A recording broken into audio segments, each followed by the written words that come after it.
Okay, now we are going to start with IELTS speaking part 1, and I'm going to ask you some questions and you got to answer. Just relax, take part 1 as a friendly conversation with the examiner and answer every question and try your level best to present good ideas, good words, good sentence structures related to that question. Whatever the question is, and never repeat ideas. If they ask you same questions, you can say as I said before and then answer in a different way.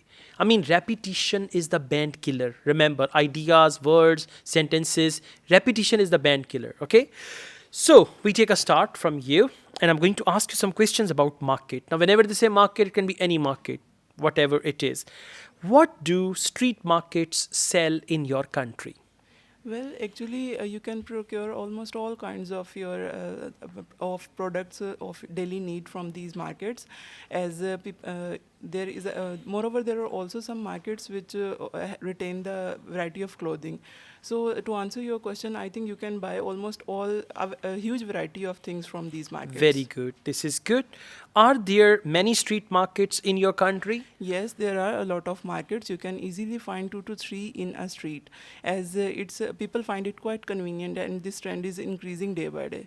All right, this answer is a bit shorter, so you can add a couple of sentences to that and try to use some connecting words also. What are the differences between street markets and supermarkets? Well, according to my perception, the main difference is the difference of quality and prices.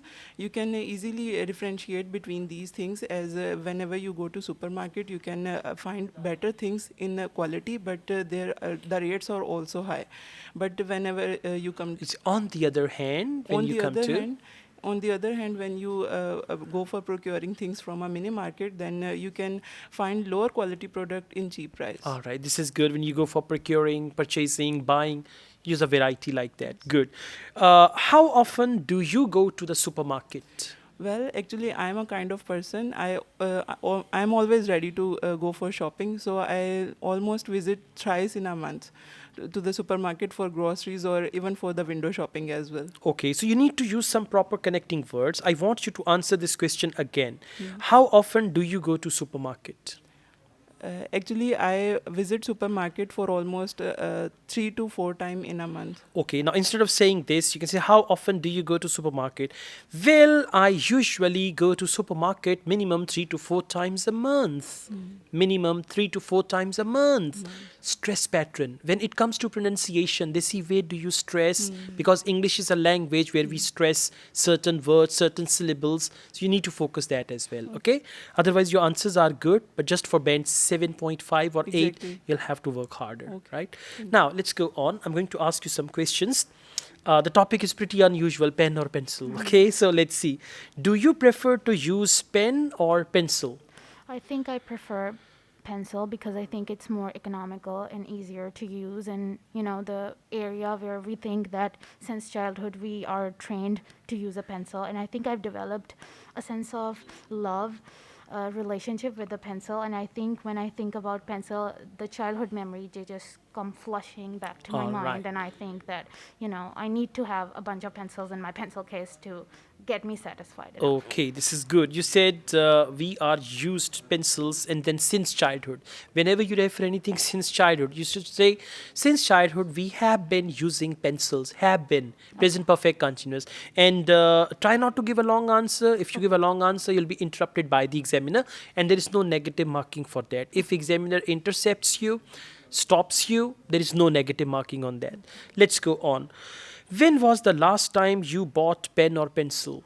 The last time I bought a pen or a pencil was a while ago because I had to appear for my exam, so I had to buy some stationery, and in which I bought a lot of pencils, a lot of pens, and other stationery like highlighters and so on. Okay, so yeah. what happens? The tone in which you are answering your question, it looks the same for every answer. So try to come up with a variety of tone as well. Okay. Tone is the part of pronunciation. Okay, let's go on. How would you react if someone sent you a pen as a gift? Well, I think I'd be very delighted if someone gifts me a pen because I think it's a more thoughtful gift to give it to someone, because when I think you gift someone a pen, I think it's more useful, because when we think of a gift, we think that it's, a valuable thing and it's just a showcaser. But if you give someone a pen, I think it would be so delightful that when I write with that pen, I would be, memorizing the thoughts that how that person gave it to me, and I would memorize and remember the person that gave it to me, and I think it would be a really nostalgic All moment. right, that's good. Overall, your answers are really fine.